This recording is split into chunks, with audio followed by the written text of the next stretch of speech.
Hepsine sık bir kurşun, çakallara yem olamam, bunu herkes duysun. Bak bizde yoktu hiç korku, mazluma uzanan eller kopsun, vur.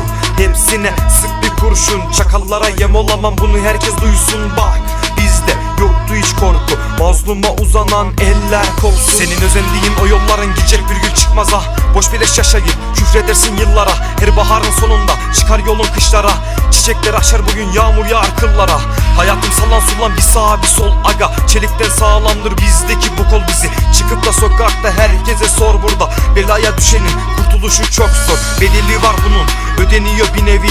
Hayatım gayrimeşru, façamız kirli. Özendiğin o yoldan dönmeyeceksin geri. Reso şimdi saldırıda, mermiden de daha seri. Tak, hadi yak, ben buradayım, dön geri arkana bak. En kötü gününde dostunu sat. Kodestlere düşüp bir de 20 sene yap. Verip eli kolu kaptırınca gördü sonu dört duvar. Girdaba çıktı evet, yollarım hep curcuna.